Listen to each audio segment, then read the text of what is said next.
भोली लड़की देसी कहानी इन हिंदी।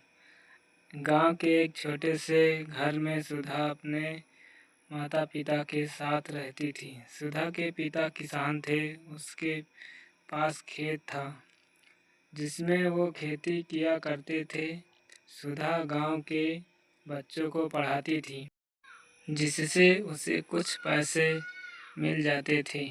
इधर गांव में कभी सूखा पड़ जाता था, कभी बाढ़ आ जाती थी जिससे फसलें नष्ट हो जाती थी। कभी कभी तो भूखे मरने की नौबत आ जाती थी। ऐसे में सुधा अपने परिवार को लेकर बहुत परेशान रहती थी। इधर उसके माता पिता उसकी शादी को लेकर बहुत परेशान रहते थे। सुधा की एक सहेली थी सपना। वह अच्छे संपन्न परिवार से थी। उसके पिता ने उसे पढ़ाने के लिए शहर भेज दिया। एक बार अब सपना छुट्टियों में गांव आई। सुधा, तू इतनी परेशानी उठा रही है, तू मेरे साथ शहर चल। वहाँ तुझे मैं नौकरी दिलवा दूंगी। मज़े से रहना, घर भी पैसे भेज देना।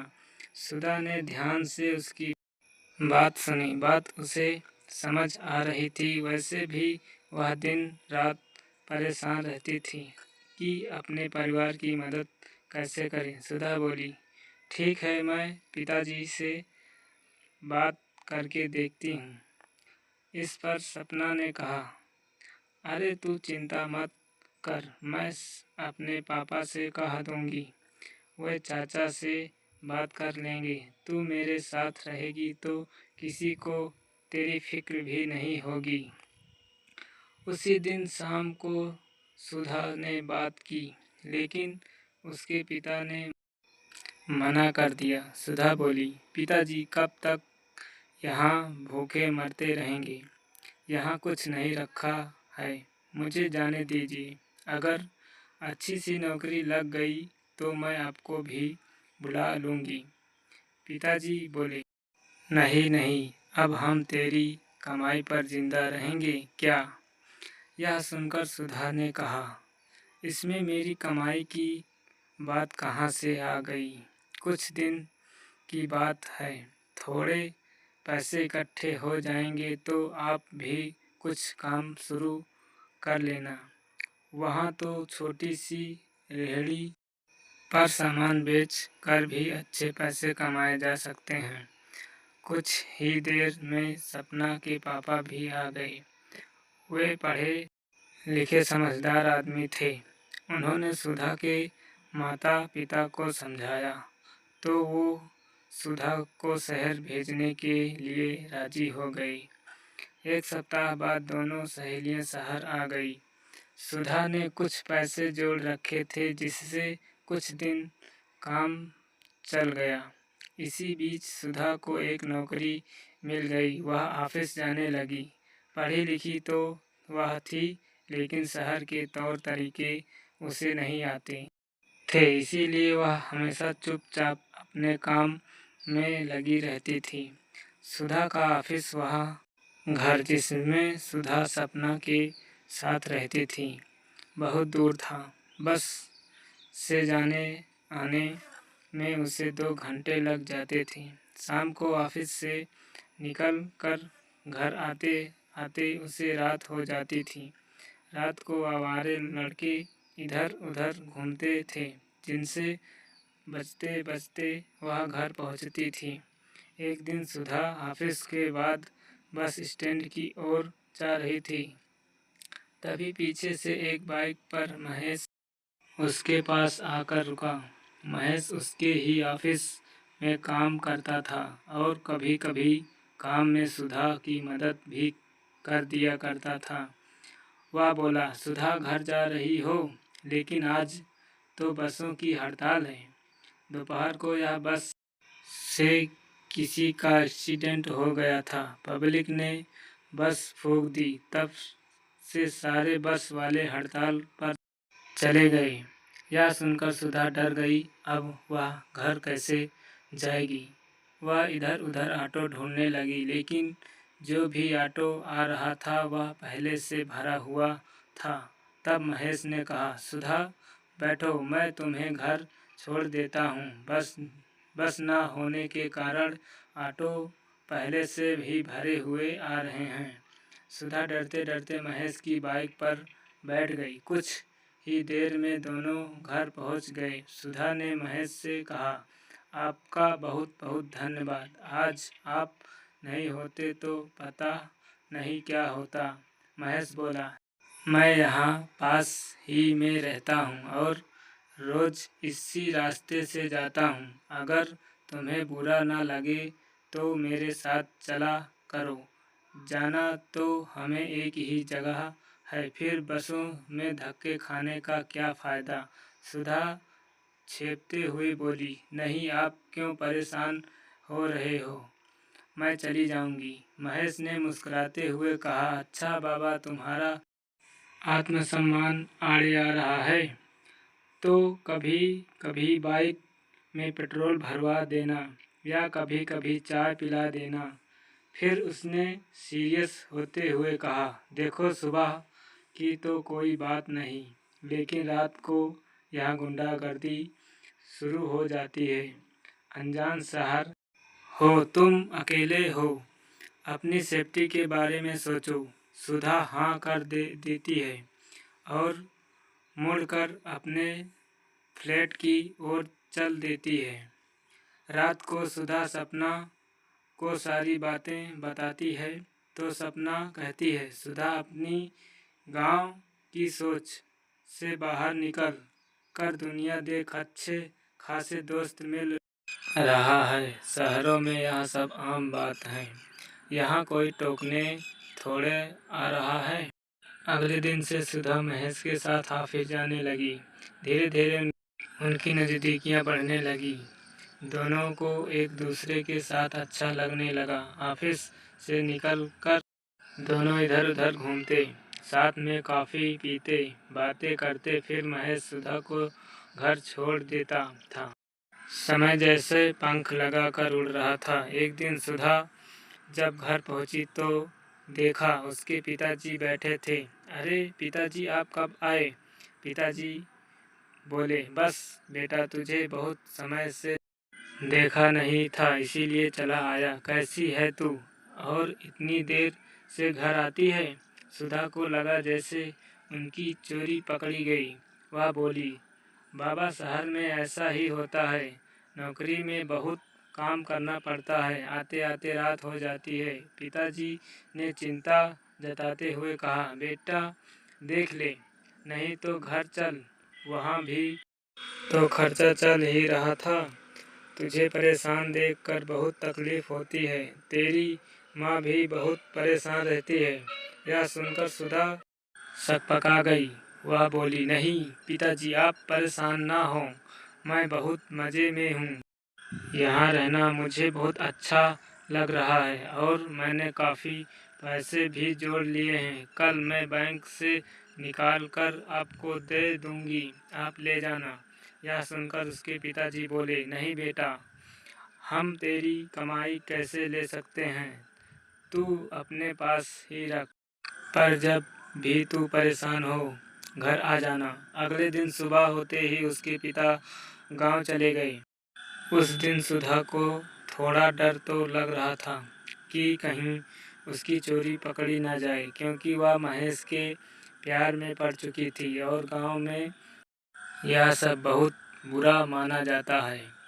महेश उसे लेने आया तो वह उसके साथ ऑफिस के लिए निकल गई। रास्ते में उसने सारी बात बता दी। वह महेश से कुछ नहीं छुपाना चाहती थी। यह सुनकर महेश हंसने लगा। वह बोला, पगली, बस इतनी सी बात, इसमें डरने की क्या बात है?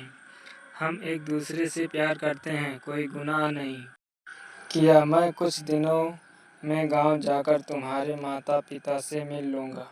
सुधा बोली, नहीं नहीं, ऐसा मत करना, पहले मौका देखकर मैं बात करूँगी। इसी तरह समय पंख लगाकर उड़ रहा था। महेश के साथ रहते रहते सुधा के तौर तरीके बदल गए थे। अब वह गांव की भोली सी लड़की नहीं, शहर की तेज तर्रार लड़की बन चुकी थी। सुधा ने काफ़ी पैसे इकट्ठे कर लिए थे। इस बार उसने सोचा क्यों न दिवाली पर माँ पिताजी से मिल आऊँ। वह ऑफिस से छुट्टी लेकर गांव के लिए निकल गई। माँ पिताजी के लिए उनके कपड़े खरीदे, शहर से बढ़िया सी मिठाई ली और गांव पहुंच गई। अचानक बेटी को देखकर सुधा की माँ बहुत खुश हुई। उनकी आंखों से आंसू बहने लगे। दोनों माँ बेटी घंटों बातें करती रही। फिर उसकी माँ उसकी पसंद का खाना बनाने चली गई। शाम तक उसके पिताजी भी खेत से आ गए थे। सुधा को देखकर वो बहुत खुश हुए, लेकिन जैसे जैसे सुधा उनकी बात कर रही थी, उन्हें एहसास हो रहा था कि यह वो सुधा नहीं है जो गांव से शहर गई थी। अब वह केवल पैसे की बातें करती थी। शहर की चमक दमक की बातें उसे अब तक उसके माता पिता बेकार नजर आ रहे थे। सुधा के पिता उसकी बातों को सुनकर असहज महसूस कर रहे थे। 2 दिन बाद दिवाली थी। सबने मिलकर दिवाली मनाई, लेकिन सुधा के पिता अपनी बेटी के व्यवहार से खुश नहीं थे। उन्हें लग रहा था कि अब वह उनकी बेटी नहीं रही। दिवाली के अगले दिन सुधा अपनी माँ के साथ बैठी थी। माँ, कल मैं चली जाऊंगी, मेरी छुट्टी खत्म हो रही है। आपसे एक बात करनी थी। माँ, मैं एक लड़के से प्यार करती हूँ। हम दोनों शादी करना चाहते हैं। आप पिताजी से बात कर लीजिए। बेटी, यार तू क्या कह रही है? तेरे पिताजी सुनेंगे तो बहुत गुस्सा करेंगे। यह सुनकर सुधा बोली, माँ, यह सत्य है। आप दोनों को मनाना ही पड़ेगा। अब मैं किसी गांव के लड़के से शादी करके यहाँ तो रह नहीं सकती। आप मान जाओ तो अच्छा है, वरना शादी तो हम वैसे भी कर लेंगे।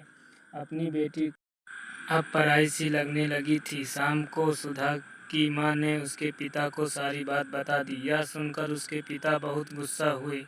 इसी दिन के लिए मैंने तुझे शहर भेजा था कि तू हमारी नाक कटवा दे। यह रिश्ता नहीं हो सकता और न तुझे अब शहर जाने की ज़रूरत है। मैं कोई ढंग का लड़का देखकर तेरी शादी कर दूंगा। सुधा बोली, देखिए पिताजी, मैं शादी करूंगी तो महेश से ही करूंगी। मैं आपको शादी का निमंत्रण भेज दूंगी। मन करे तो आशीर्वाद देने आ जाना। सुधा की बात सुनकर उसके पिता माता आश्चर्यचकित रह गए। उन्हें कुछ समझ नहीं आ रहा था। सुधा की माँ ने कहा, सुनो जी, अभी आप गुस्से में हो, वो भी उल्टे जवाब दे रही है। सुबह बात कर लेंगे। रात भर दोनों करवटें बदलते रहे। उनकी आंखों में नींद उड़ चुकी थी। सुबह जब दोनों उठे तो देखा सुधा एक चिट्ठी छोड़कर चली गई है। उसमें लिखा था, पिताजी, मैं इस गांव और यहाँ के दकियानूसी विचारों को छोड़कर जा रही हूँ। शादी का कार्ड भिजवा दूंगी। आपका मन हो तो आ जाना आशीर्वाद देने। सुधा को जब किसी की परवाह नहीं थी, वह शहर पहुंच गई। अगले दिन सुबह वह ऑफिस जाने के लिए तैयार हुई। उसे आज महेश की सारी बातें बतानी थी। वह महेश का इंतज़ार कर रही थी, लेकिन वह नहीं आया। ना ही सुधा का फ़ोन उठा रहा था। सुधा ऑफिस पहुंची तो भी महेश ने उससे बात नहीं की। वह बहुत परेशान थी। लंच में उसने महेश को रोका लिया। क्या बात है, तुम मुझसे बात क्यों नहीं कर रहे हो? महेश बोला, सुधा, अब मेरे तुम्हारे रास्ते अलग अलग हैं। मैंने शादी का फैसला कर लिया है। मेरा रिश्ता पक्का हो गया है। यह सुनकर सुधा के पैरों तले ज़मीन खिसक गई। यह तुम क्या कह रहे हो? हम दोनों शादी करने वाले थे। महेश ने कहा, मैंने अपने पापा से बात की थी, लेकिन वो नहीं माने और मेरा जिस जगह रिश्ता पक्का किया है वो करोड़पति हैं। उनकी इकलौती लड़की है। मैं तो इस ऑफिस से भी रिजाइन दे रहा हूँ। शादी के बाद मुझे ही उनका सारा बिजनेस संभालना है और तुमसे शादी करके मुझे क्या मिलता। हम दोनों ज़िंदगी भर इसी ऑफिस में घिसते रहते, एक एक चीज़ के लिए तरसते रहते। हो सके तो मुझे भूल जाओ। सुधा वहाँ से उठकर सीधे अपने बॉस के केबिन में गई और बोली, सर मेरी तबीयत ठीक नहीं है, मुझे हाफ डे चाहिए। उसके बॉस ने उसे छुट्टी दे दी। वह अपना बैग उठाकर ऑटो लेकर अपने फ्लैट पर आ गई। आते ही बिस्तर पर लेट गई। उसकी आंखों में आंसू बह रहे थे। मेरे साथ ठीक ही हुआ। मैंने अपने माता पिता को धोखा दिया, बदले में मुझे तो धोखा मिलना ही था। अब किस मुँह से गाँव जाऊँ? मन कर रहा है आत्महत्या कर लूँ। शाम को उसने सपना को सारी बात बता दी। सपना समझ गई कि परिस्थिति बहुत नाजुक है। सुधा कुछ गलत कदम न उठा ले, इसीलिए उसने कहा, माता पिता आखिर माता पिता ही होते हैं, वे तुझे माफ़ कर देंगे। कल सुबह हम दोनों गांव चलेंगे। सुधा मना करती रही, लेकिन सपना उसे लेकर गांव पहुंच गई। घर पहुंचते पहुंचते शाम हो गई थी। सुधा सपना के साथ अपने घर पहुंची। आंगन में उसके माता पिता एक चारपाई पर बैठे थे। सुधा जाते ही अपने पिता के पैरों में गिर गई। पिताजी मुझे माफ़ कर दीजिए, मुझसे बहुत बड़ी गलती हो गई। मैंने आपके सपनों को तोड़ा, आपको धोखा दिया। उससे बड़ा धोखा मुझे भी मिला। अब मैं कभी शहर नहीं जाऊंगी। जहां आप मेरी शादी करेंगे मैं कर लूँगी। सुधा के पिता ने उसे उठाया और गले से लगा लिया। बेटा सब भूल जा, जो बीत गया उस पर पछतावा करने की ज़रूरत नहीं। मेरी बेटी मुझे वापस मिल गई, इससे बड़ी कोई बात नहीं है। इस तरह गांव की भोली लड़की अपने गांव वापस आ गई।